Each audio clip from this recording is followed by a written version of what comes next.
Welcome to the latest MS Hear from the Experts webinar.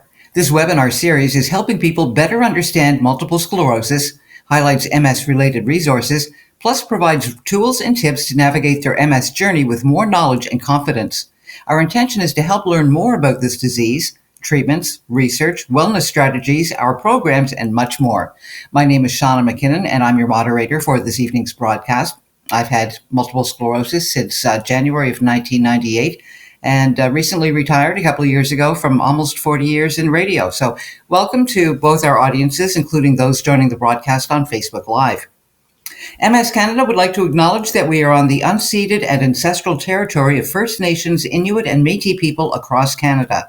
These nations have cared for this land from the ocean to the mountain peaks for thousands of years and continue to do so today. We thank them for their continuous care and for the opportunity to host this session today. At MS Canada, we are committed to learning from and working with Indigenous peoples to care for the land we all call home. Before we get started with our presentation, let's briefly go over a couple of housekeeping items.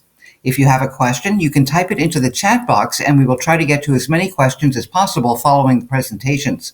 Please note that questions pertaining to specific personal situations likely cannot be answered in this type of venue, and we recommend contacting your personal MS healthcare team or perhaps contacting the MS Knowledge Network for those questions. This session is being recorded and will be available soon on our website in English under Informative Videos on MS, formerly called Archived Webinars, and on our YouTube channel. A Facebook Live recording will be available as well. Also, please note that MS Canada does not approve, endorse, or recommend any specific product, therapy, or service, but instead provides information and referral to assist individuals in making their own health and wellness decisions. The views and opinions expressed in this presentation are those of the speakers and may not necessarily reflect the views or positions of MS Canada. Since 1948, we at MS Canada have been proud to be a part of a community of people living with MS, their families, friends, plus volunteers, donors, researchers, clinicians, and many more. Together, we have helped fund research, provide information and support to people affected by MS, and we've taken a bold stance to advocate for changes that allow people living with MS to live full and inclusive lives. Our current strategic plan not only lays out the roadmap in our journey to create a world free of MS, but we hope it also provides inspiration for all in the MS community to connect and collaborate, so together we can advance treatment and care, enhance well-being, understand and halt disease progression, and prevent MS from happening. Please note that during this broadcast, a couple of pop-up polls will appear. We ask that you respond to each. The anonymous information will help MS Canada better understand your experience and the impact it is having on the MS community.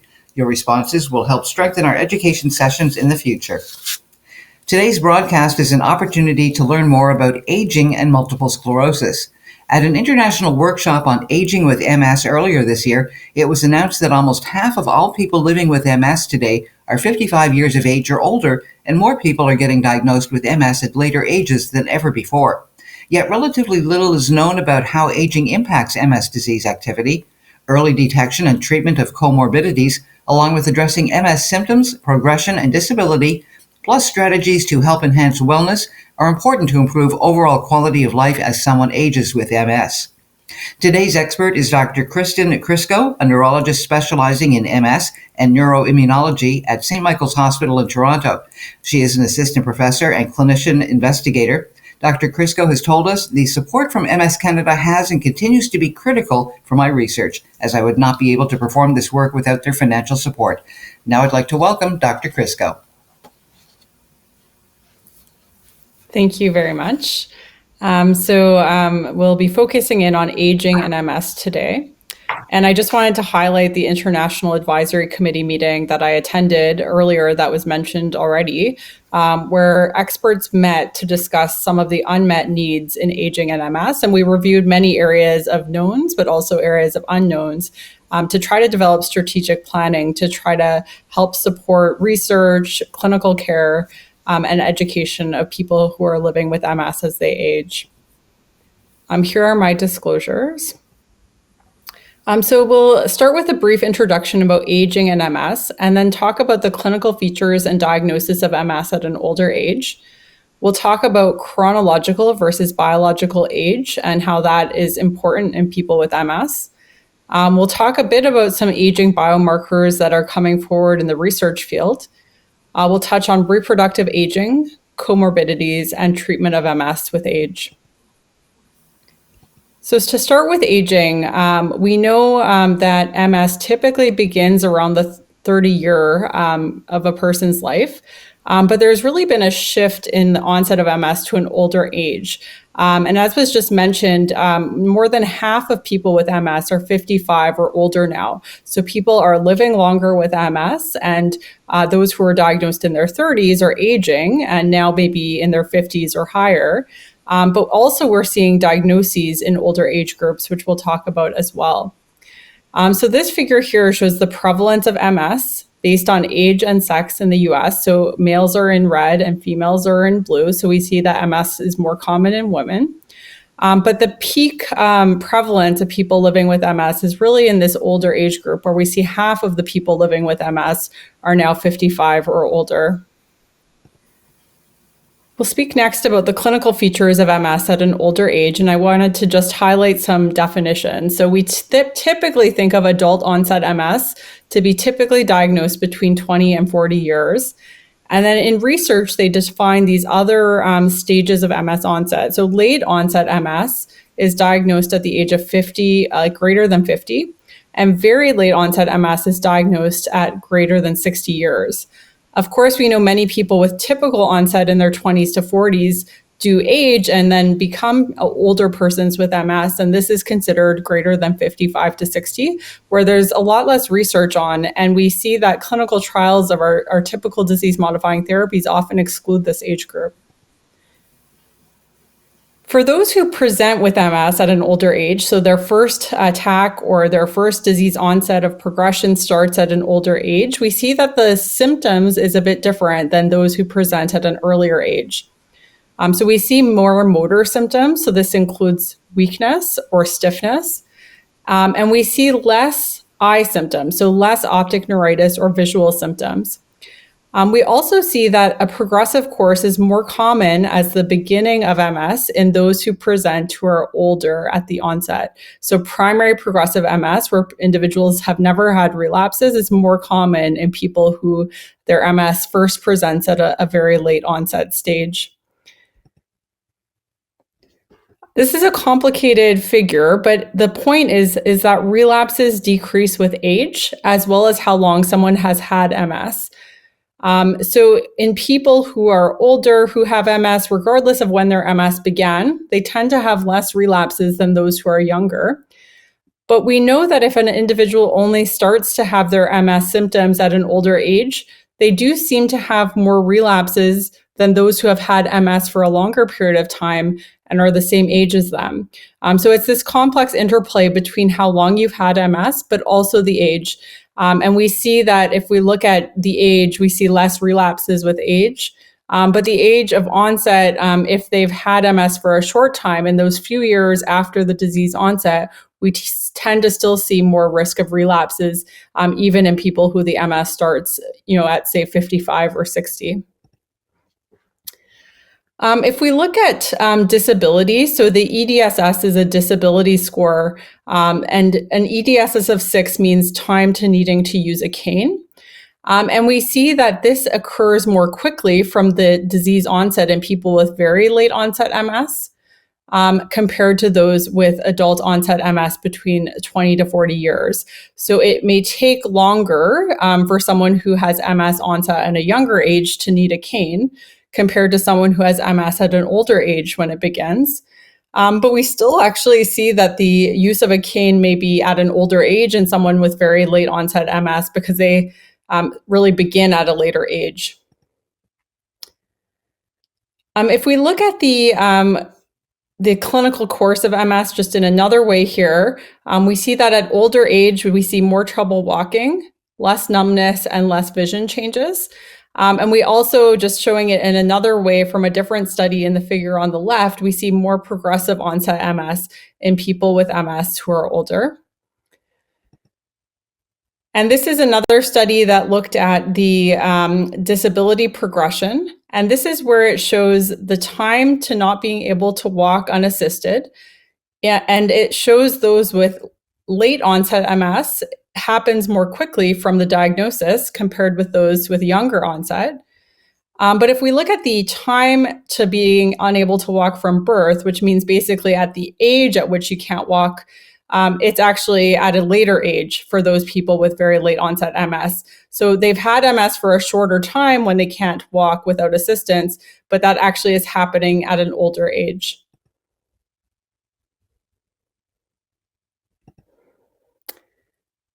When we're diagnosing someone with MS at an older age, so if someone is in their 50s or 60s when they're having their first symptoms, we still use the same diagnostic criteria for MS called the diagnostic McDonald criteria. So that is not specific for age.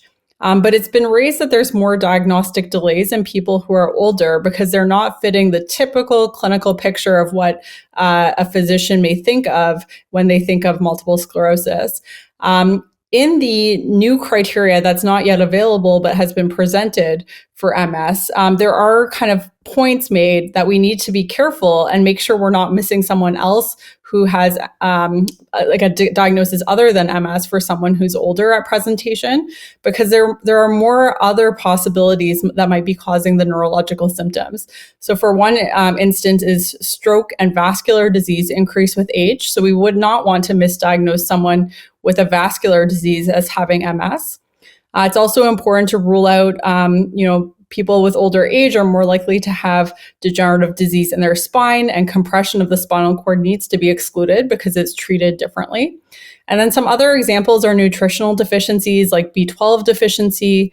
Some kind can mimic certain symptoms that sound like MS, or neurodegenerative conditions also. And so we have to be careful to not delay the diagnosis, but also to be careful about not diagnosing MS incorrectly. Now we'll talk about the chronological versus biological age concept. So this is a figure really more from the cardiovascular literature, and it shows biological age on the x-axis and chronological age on the y-axis. Biological age is really the features of the individual, and someone who is looking biologically younger than their chronological age is undergoing very healthy aging. So they will be younger than what their birthday shows. Many people fall on a usual trajectory, which is in black, where they're about the same biological age as their chronological age. But some people may age quicker, and so they appear older if we look at different factors than the age based on their birthday. And a lot of this has to do with like comorbidities, like heart disease, high blood pressure, high cholesterol. These features can impact the speed of aging, as could certain genetic factors. If we look to, again, the cardiovascular literature, there are many things that can help healthy aging and can slow biological aging. So two people with the same birthday, one can appear to be younger biologically if they have some of these healthier behavioral factors. So these include things like regular exercise, a healthy diet, low sodium, lots of fruits and vegetables, low in saturated fat and fast food, and low in alcohol. And if we look at medications that might help healthy aging, there are a number that are shown here that are being investigated by treating cardiovascular risk factors like blood pressure. That may help treating high cholesterol if you have it. But some studies are looking at drugs that can actually slow aging in a more general sense, not necessarily in MS.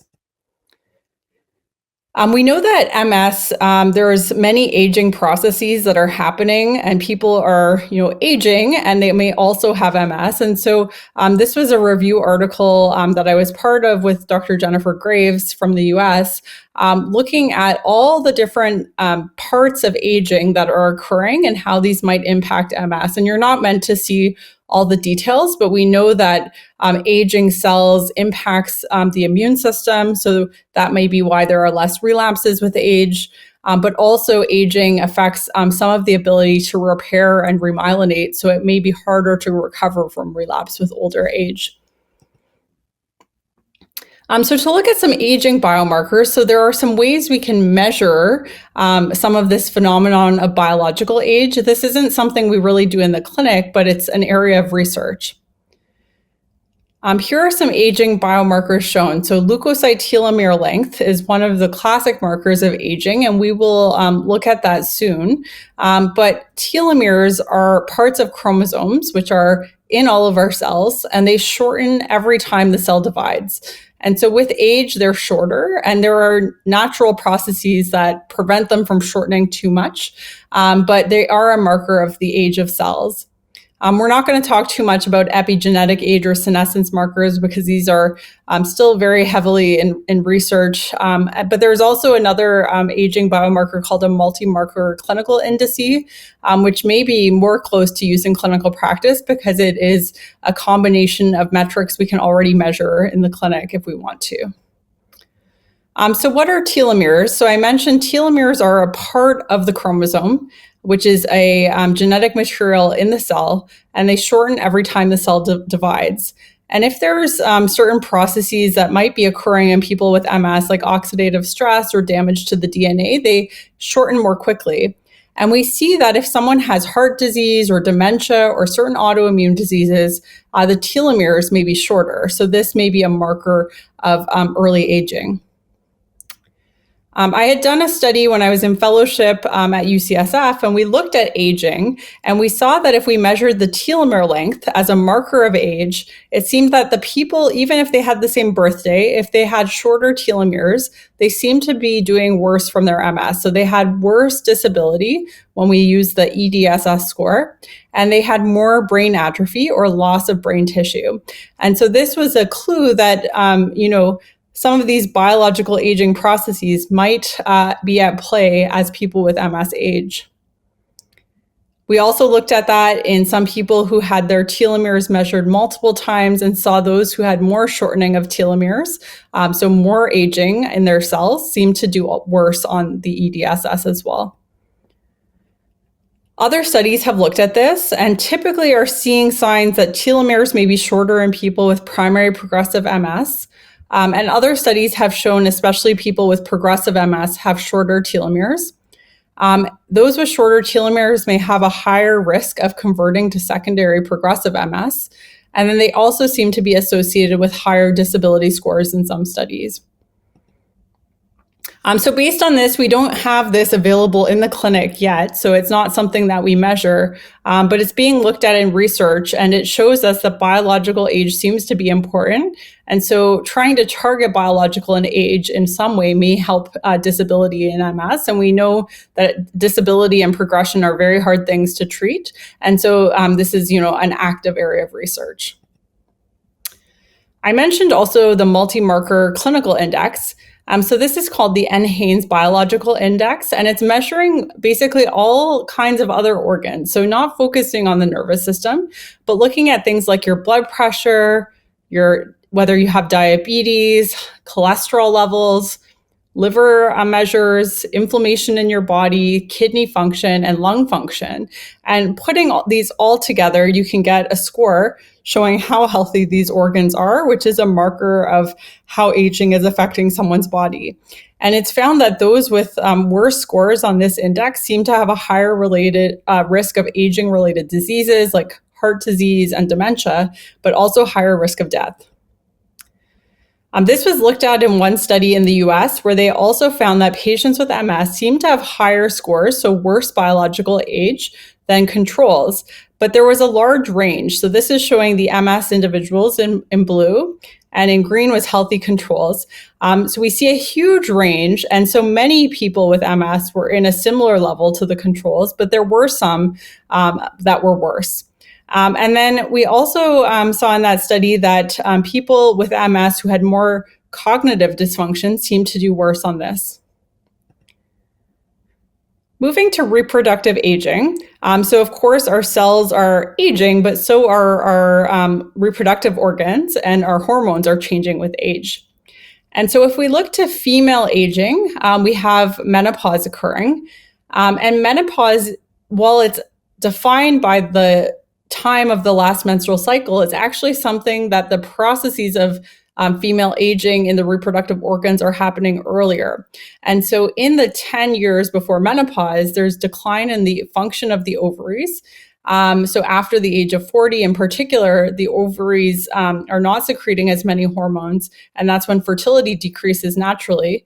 And we see estrogen and progesterone levels are starting to drop, but especially at menopause, those levels drop.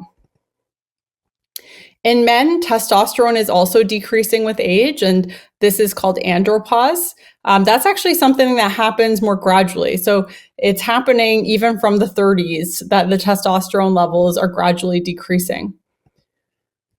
To compare menopause and andropause, I have a figure here from a study from Dr. Voskel, who does a lot of research on this. And so in red is the female sex hormones, and in blue is the male sex hormones. And we see the female sex hormones are kind of dropping more quickly at menopause, with the estrogen really dropping, whereas testosterone's starting to decline earlier and slower. And there are differences between sexes based on the chromosomes, but also the hormones. And the chromosome differences last through the lifetime, whereas the hormone differences change over time. In that, the males are losing the testosterone early, but slower, and females are losing the estrogen more rapidly at a later age. Studies have looked at menopause because this is, an important part of aging, and they've looked at how menopause is affected in people with MS, and they've found that the age of menopause is similar in people with MS to control. So it's not at a younger age. It seems to still be around 51 years of age on average, with a big range. But they've also looked at disability and how that's impacted by menopause. And this one study from Boston had shown that disability seemed to worsen at menopause. So the progression of EDSS, or disability scores, got more quick after menopause. So there are some thoughts that the estrogen is providing some protection, and the disability may be getting worse after that estrogen is lost, but we don't know the full mechanism because natural aging outside of reproductive aging is happening at the same time. Another study from Barcelona in Europe also looked at menopause and disability progression. And this study, they didn't actually see that there was increased risk of disability after menopause in patients with clinically isolated syndrome at the beginning, when they considered the whole course of their disability adjusted, or the whole course of their disease disability adjusted for age and time since the onset of MS. And they didn't see a change in the slope at menopause. But they did see in menopausal women compared to non-menopausal women, there were some differences. But once they actually looked at the age and disease duration, they didn't see an effect of menopause itself. And that's shown here, where they saw that initial difference, but when they corrected for age and disease duration, they didn't see that difference. So we still don't have full information about how menopause affects disability in someone living with MS. Another study looked at the marker of aging of the ovaries called AMH. So this is a hormone that's actually not measured in the clinic. It is measured as a marker of fertility if someone sees a fertility specialist. But this study was looking at it as a marker of the aging ovaries because we know, as I mentioned before, there's decline in ovarian function in the years before menopause. So it may not just be all about the time of menopause or the last period, but there may be some hormone changes that happen even before that. And in this study, they found that people with MS had similar levels of AMH to controls when they adjusted for the age. So two people of the same age who were both women seemed to have similar levels, whether they had MS or not. But they found in the people with MS, those whose levels were dropping of AMH more quickly seemed to have more disability. And they also seemed to have more loss of some of the gray matter tissue, which is important brain tissue. So to think of what some of the mechanisms are, because in research, we really want to understand why we're seeing these observations in the clinic so that we can try to find treatments that might target them. But we see declines in this AMH hormone, estradiol, so estrogen and progesterone, all of these sex hormones in females. these might potentiate aging. So there's already aging happening, but then you're also losing hormones at the same time, and you lose the protective effect of those hormones on the brain and spinal cord. And then we may see worsening of the disability progression. We also know that even outside of MS, in general healthy populations, we see that cognitive aging and brain atrophy increase after menopause in women. So there seems to be something happening that's separate from MS, but there may be processes that interact with already having MS. And we know very much so that many symptoms that are occurring at menopause are going to overlap with MS symptoms. And it's hard to tell which symptoms are from menopause or MS, and many of them are probably a combination of the two. If we look at andropause, so in men, we see testosterone declines with age, as I mentioned. In the mouse models of MS, it actually has been shown that the testosterone may be providing some protection. So as the testosterone levels drop, that might be harmful. And we actually see that testosterone levels are lower in men with MS typically compared to healthy controls. And we see in some studies, at least, lower levels are associated with worse disability or more cognitive decline. Some studies have not shown these same findings in terms of the risk of disability based on testosterone levels. So we're still not 100% sure the role of testosterone in the MS disease course. Okay, so now moving on to comorbidities.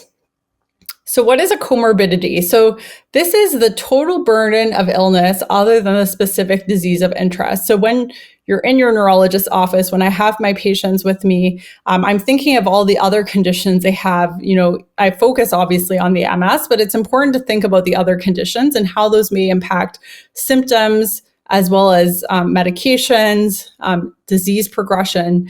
The most common comorbidities in MS are shown here. Very common, we'll see depression and anxiety. We'll also see high blood pressure, high cholesterol, lung disease, and irritable bowel syndrome. And this figure from Dr. Ruth Ann Marie is showing how common these really are. And so we can see that, and it's also separated by age. So in red is 20 to 44 years, in blue 45 to 59 years, and in yellow 60 years or older. And we see depression and anxiety are high at all ages, anywhere from 30 to 40% or more will have depression and or anxiety. High blood pressure really increases with age. So we see that when you look at individuals with MS who are more than 60, more than half of them have high blood pressure. High cholesterol, if you're more than 60, more than 30% have that. And then heart disease is more than 20% in those who are 60 or older with MS, and diabetes is around 10 to 20%. So these are common in people with MS, and we rely often on family doctors to help us with these other conditions. What are the effects of comorbidities on MS? And so one study found that high cholesterol increased the risk of relapses. And obviously, this is something that is important to manage because high cholesterol increases your risk of stroke and heart disease like heart attacks. But also it seems to even increase MS relapse risk. So in people with MS, they should have their regular screening when they're the age that the family doctor normally recommends cholesterol testing. That should be tested, and then they should treat it as usual if it's high. We also see in some studies that having more of these other conditions seems to increase disability, both physical, so like walking function, as well as cognitive or thinking and memory. Comorbidities also worsen quality of life and ability to work, have social participation, and also increase the risk of death. And so it's actually really, really important that these other areas are looked at. And it's important to have a good family doctor who's looking at this comprehensive care. We also see that comorbidities can affect treatment choice and the risks of treatment. So for instance, if someone has heart disease or diabetes, there are certain medications that have higher risks and we would want to avoid them. For instance, fingolimod. If someone has an active cancer, there are many DMTs, and most DMTs we wouldn't be comfortable prescribing at the same time as chemotherapy. And so having other health conditions really impacts the MS symptoms as well as the treatment. Okay, so getting to treatment at older ages. So this study from just this year showed that there are differences in treatment by age. If we look at the left, this is the late onset MS compared to the typical adult onset MS in the right. And this study showed that late onset MS was less likely to start on strong or high efficacy treatments. The high efficacy treatments are in green. And so we see that in people with relapsing remitting MS, there's less of the green here in patients who are older compared to in the adult onset MS typical group. It's also was shown in this study that those with late onset MS were less likely to switch from a moderate to a high efficacy drug. And we know that high efficacy treatments can improve outcomes for people with MS or are more effective at reducing relapses. But we also know that they have higher risks of infection, especially, which already increases with age. And so it's not that this is necessarily the wrong treatment strategy, but it's an observation that we see that less people who are older when the disease starts are starting on a higher effective treatment. This was also shown here in primary progressive MS, the far right bar for each figure, where there's less use of treatment in general in those who have disease onset at an older age. Why are there treatment differences by age? So I alluded to that a little bit, but we know that with higher age, there's actually already less risk of relapse. And the treatments we have for MS, the standard disease modifying therapies, are mainly targeting relapse activity. So if there's less risk of relapse, there's less benefit of treatment if that's the main target. We also know that with age, as I mentioned before, there's more risk of comorbidities or adverse effects. And so we worry about the risks of treatment, and doctors are always trying to discuss with our patients the risk and the benefit of treatment. And if there's more risk, that also makes us less likely to want to start a treatment. So if someone is older, they already have a higher risk of infection. And if we lower their immune system with the treatment, we don't want to cause harm. Also, there's already an increased risk of cancer with age, and lowering the immune system may not be ideal in someone who is prone to cancer or who has a history of cancer. So those who are more likely to respond to MS treatments are those who have recent relapses or MRI activity in the clinical trials. So if someone is older and they have a recent relapse, they may be more likely to benefit. But the individuals older than 50 to 55 years were excluded from many of the clinical trials for our standard disease-modifying therapies. And this is really problematic because, as I mentioned before at the very beginning, half of the people with MS are older than 55 years. And if they're not in the main studies, it makes it hard for us to understand the risk and the benefit of treatment for those people. We also know that the impact of disease-modifying therapy on slowing disability progression overall is unclear. There are a few treatments that may help slow disability progression, but we really don't have a lot of information on how effective it is with higher age because, again, people of higher age were often not included in the clinical studies.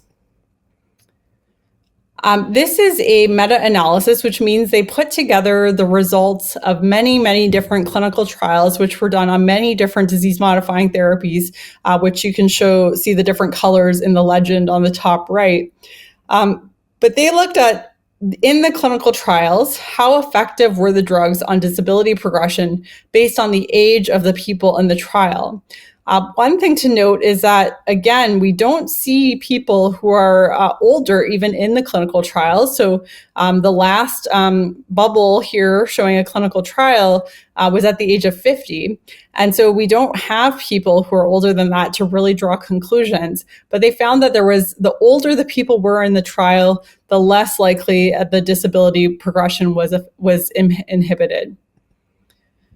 This was a very similar study where they looked at the effect on relapse reduction. And actually, they found while there was some decrease in benefit on relapse reduction with age, it actually wasn't statistically different.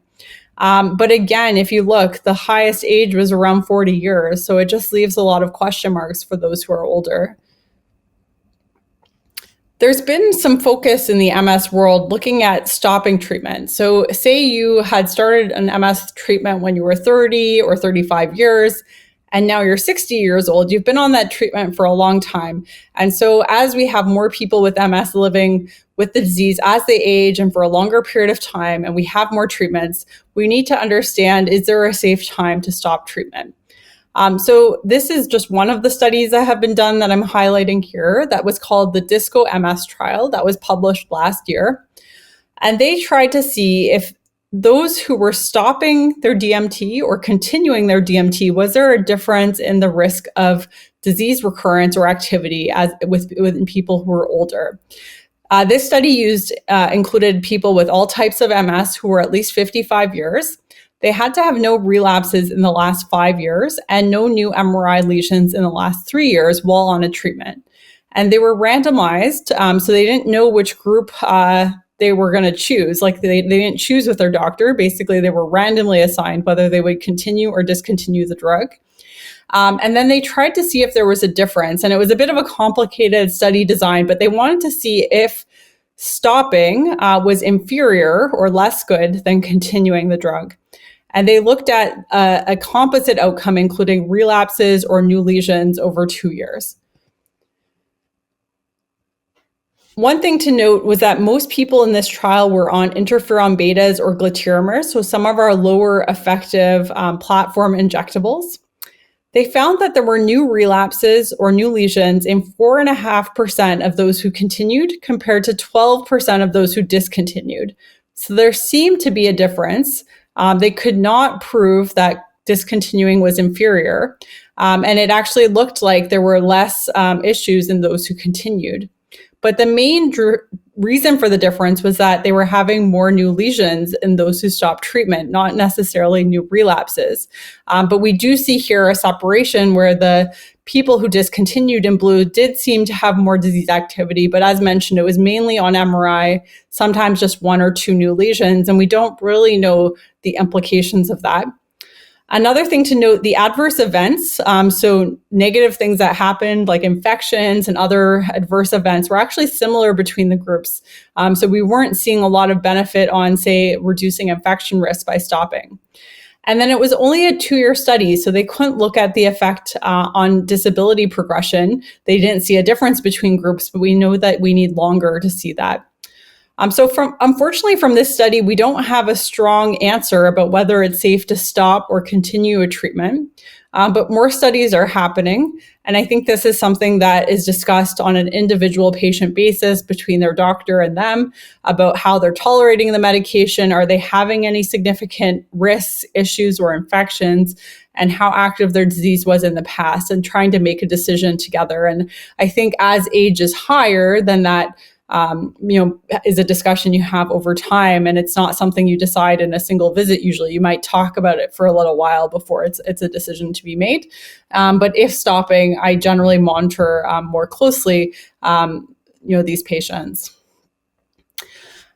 This study highlighted it's important to be more cautious with stopping what they call second-line DMTs, but these are higher effective treatments.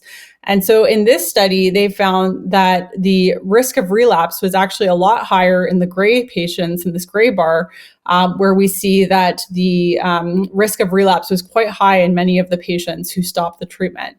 And this was not looking at as high age, so they were older than 45 years old, so some younger patients included. And there seemed to be really high risk of stopping certain drugs. So fingolimod and natalizumab had a really high risk of relapse if they stopped. And so we have to be cautious with certain drugs because there could be risks just from stopping them alone. And those 2 drugs can cause rebound when stopping. So we can't necessarily just stop those medications. And some strategies might include switching medications to something that then later can be stopped for patients who we want to try to get off drugs like that. If we look to the official recommendations from a Canadian group who've published treatment optimization recommendations where they discuss stopping treatment, they say that in patients who are older than 60 years with relapsing remitting MS who have been stable for 5 to 10 years, we might consider stopping treatment. Because there's a poor response, so they're not having as much relapses and there's more risk of infection. But we should closely monitor patients if we're stopping and start again if there's breakthrough activity. But a big caveat is that if there is a relapse, that could be very consequential. because it may be harder to recover from relapses. So it's always a bit difficult because we can't predict who will have a relapse with good certainty. And if someone does have a relapse and we put them back on treatment, they still may not recover from that relapse. So it's a very tricky situation and really something that we think carefully about and discuss both options and the risks and benefits of that with each patient. It's also important to think of non-medication treatments as well as symptom treatments with age. And I mentioned that healthy aging is really important because if we have a younger biological age, we're healthier for many reasons, less risk of death even, and also less disability from the MS, it seems, from some studies. And so what can we do to have healthy aging? So there's lots that we can do for ourselves, and each person will be able to do certain parts of this. But I think regardless of level of current function, there's definitely some exercise that can be fit in. And while exercise can be difficult when you have challenging symptoms, having a physiotherapist if needed or some sort of exercise routine into the day can be really helpful, both for healthy aging as well as for energy levels are generally better in people who exercise regularly. So exercise seems to be anti-aging. It makes the immune system less inflammatory. It improves certain structures in the brain, less brain volume loss, and it builds our physical and cognitive reserve. So I find that people who exercise regularly tend to do better with their MS. A healthy diet is also important because that balance seems to help aging. And then avoiding smoking, treating the other health conditions, the comorbidities like the high blood pressure, the high cholesterol, or the diabetes.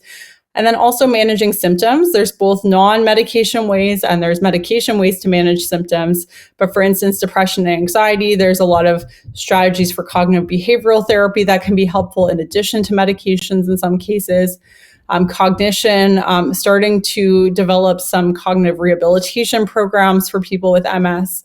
Spasticity or stiffness can be helped by stretching, exercise, physiotherapy, as well as medications. And then bladder can also be helped by pelvic floor physiotherapy and in certain cases, medications. So what are the unmet needs? So there are many. I just wanted to highlight one issue with respect to treatment is that we really want to figure out how to stop or repair the damage that's happened and to target the degeneration that's happening.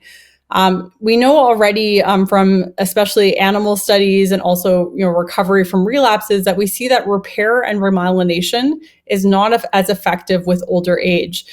So this makes it more challenging to do this. And so when drugs are studied for repair, they're often studied at younger ages when there's more repair mechanisms, but we obviously need to also study them at older ages.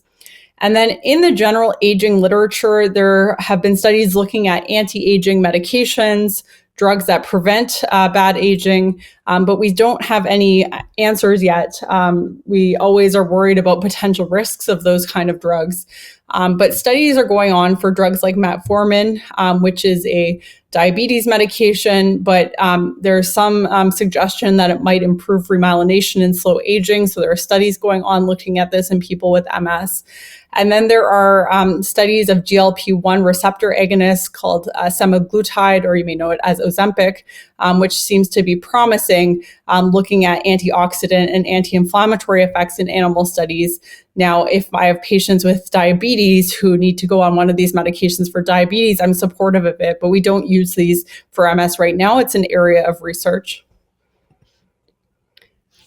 So just to conclude, so we know that aging is an important driver in the presentation of MS and the disease course.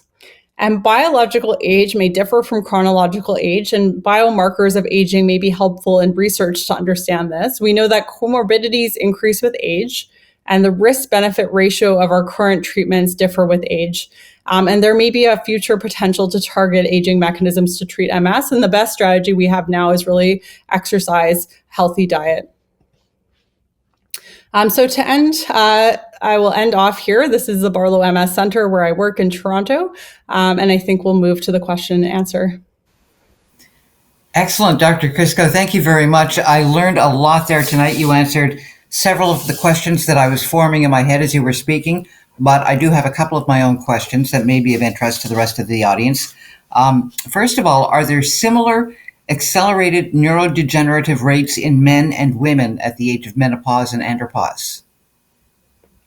That's an interesting question. It's hard because there's already differences in the MS disease course in men versus women. Like men, we seem to see disability progression happening at an earlier age, but it seems like at menopause and after menopause, women may catch up. We also see differences in some of the brain volume loss between women and men with healthy aging. So it's really hard to compare men and women because there's already differences happening like outside of MS between men and women as they age.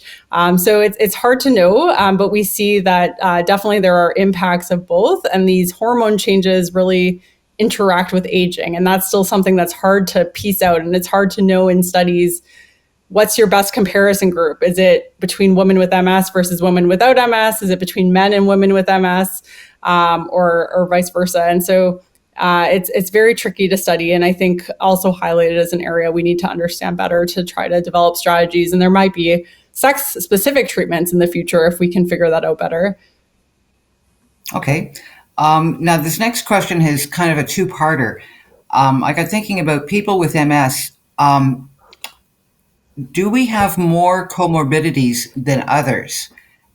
And the second part to that is, or do people with MS develop more comorbidities than those without MS as they Yeah, age? so it seems like there's higher risk in people with MS. Like Dr. Ruth Ann Marie has done a number of studies in Manitoba and Ontario looking at this in some of the health administrative data, where it seems that people with MS have a higher burden of comorbidities than other people when they adjust for age. So when there are people of the same age, we don't always understand why. Like some of them, like depression and anxiety, are very high in young people with MS as well. And that might be related to similar brain mechanisms going on with MS and these mental health conditions. But why someone with MS is more likely to get high blood pressure or diabetes, I don't think we fully understand that, but it seems to be the case. Maybe it's the stress. I know that drives me. Yes, Um, fair, fair. well, my thoughts about that was just that if you are given a diagnosis of MS and you think, okay, what do I need to do to age well with MS as well as to live well with MS? And the big thing is you want to cut down on the comorbidities that you could develop, like the diabetes and high blood pressure, that sort of thing. So you want to incorporate the eating better and the exercising and just living a healthier lifestyle, right? Yeah, I think those are things like from an early point are really important for prevention, right? Like ideally, we Yeah. prevent getting high blood pressure and diabetes when we can. If we get it, we should treat it. And that's where it's important to have a family doctor as well as your MS specialist, because we're not as focused on that part of things. And it's important to also have, that comprehensive general medical care. Some studies have shown that people with MS, while they see doctors probably more often than people without MS, like they might not focus on the non-MS part of their care, like cancer screening, screening high blood pressure, checking for diabetes. These are things we really require the family doctor to help out with, and to not just think that every symptom someone has is from their MS, to look for these other things that are definitely treatable and seem to improve MS outcomes if they're treated. And I'm guilty of that myself because sometimes you forget, you've got other things going on with your body. It's not just the MS. Okay, Mhm. from our Facebook, we have a question: as we age with MS, does MS pain worsen and tolerance to it decrease? So that's a difficult question. I'm not aware of any research studies looking at the pain and whether that increases with age. There are certainly, other factors that can cause pain with age. So, like going to our previous point, you would want to think about other things, like is there also neuropathy or arthritis? Is there some other condition that's affecting pain?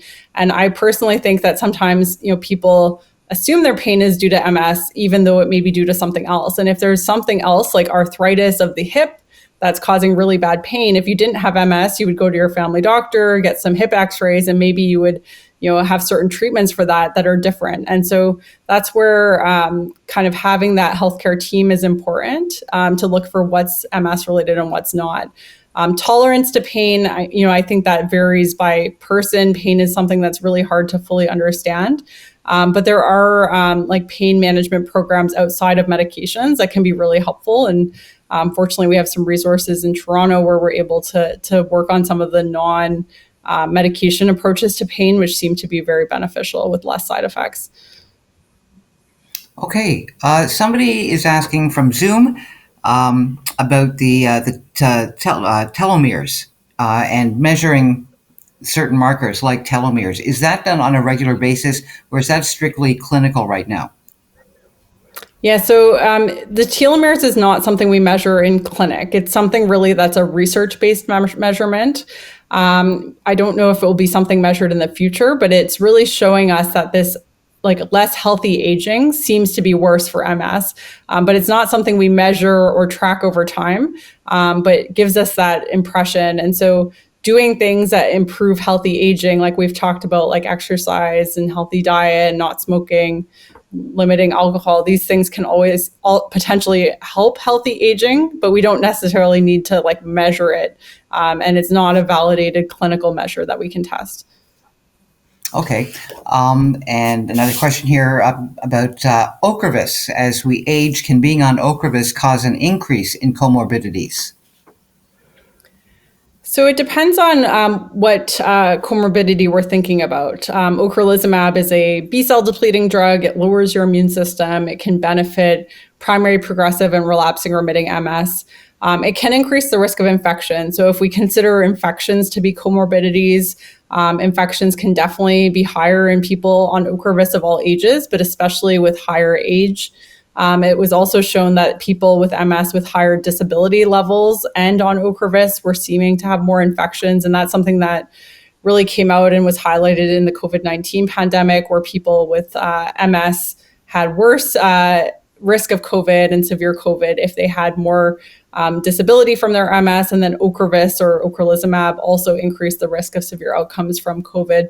Luckily, we're seeing that with vaccinations and current strains of COVID, it's not as severe as it seemed to be early on in the pandemic. But that's the main comorbidity I would think that Ocrevus increases the risk of. It doesn't increase the risk of high blood pressure or diabetes or high cholesterol, like those more common comorbidities outside of infections shouldn't be altered. There's some debate about Ocrevus and risk of cancer, which is a comorbidity. Now, early studies, there was one study that suggested there may be an increased risk of breast cancer, but that was not seen in subsequent studies. And if we look at the rates, it seems to be the same between people on or not on Ocrevus and healthy populations. And so I don't think we're seeing a higher risk of cancer with Ocrevus right now. But lowering the immune system for 20 or 30 years, we still have to see what happens because it's not been around that long. Okay. And one more question here. Somebody's asking what treatments are available for secondary progressive MS. And that is something that normally comes up later after a diagnosis of relapsing remitting. So as you age, perhaps going into secondary. Yeah, so that's a hard area because it's an area of unmet need where we need better treatments. Actually, for all types of progressive MS, both primary and secondary progressive, we don't have as effective treatments. We can see that treating MS early seems to help delay the secondary progressive phase. For those diagnosed in their 30s, we know that treating them with higher effective treatment seems to delay or prevent some of that secondary progression. But once the secondary progressive phase is already occurring, it seems to not just be inflammation in the peripheral blood anymore. So drugs that are classic disease-modifying therapies are not as effective. And so there's a lot of research looking for ways to target the degenerative and progressive processes in MS. And really, our current treatments are not good enough. Now, siponimod is a medication that's approved for secondary progressive MS, but it seems to only be helpful in people who have had recent relapses or recent new lesions on their MRI, such that it's not even available if that's not happened recently. And the effect on progression is, just around 20% slowing. So it's not stopping, it's not reversing progression. And this drug has significant risks of infection, heart issues in people with diabetes or on certain medications. And so it's not a medication that I find is actually that helpful, even though it's been approved. Ocrelizumab has evidence in primary progressive MS. No big study in secondary progressive, but if people have recent relapses or recent new lesions, it may help slow the progression. But that's what we have in terms of disease-modifying therapies. Obviously, there's symptomatic management for many of the symptoms, but we want a better therapy to slow the progression. Now, just recently at one of our big conferences in the fall, there was some news released about a drug called tolebrutinib that may slow secondary progression even in patients without recent relapses or new MRI lesions. So that's very exciting, but it seemed to be a small degree, and we still don't have it in the clinic. So it's something where the results just came out. They're not even published yet, so we're waiting to see that. And then we hope that they apply to Health Canada so that we can have that for our patients. But we don't quite know who would be eligible or what the risk-benefit ratio of that drug is yet. But at least there's something that may be coming on the horizon. Something in the pipeline. That is good news to hear. Mm-hmm. Well, that actually brings us to the end of our time for questions. And so I want to thank you, Dr. Crisco, for your time tonight and the wonderful information. And as we wrap up the broadcast, we want to remind you about how you can connect with the MS Knowledge Network, which is staffed by trained navigators who provide consistent quality information and support. You can connect by phone, email, or live chat through the MS Canada website. Navigators are available Monday to Friday from 8 a.m. to 8 p.m. Eastern Time and can provide assistance in both English and French. We'd like you to be part of the MS community and encourage you to get involved with our programs, services, events, government relations, and volunteer opportunities. To find out how you can take action, you can check out our website at mscanada.ca. And if you have questions about any of our educational activities, please reach out to the education team by email. That's education@mscanada.ca. On behalf of MS Canada, thank you for tuning in for today's webinar. Thank you very much. Good night.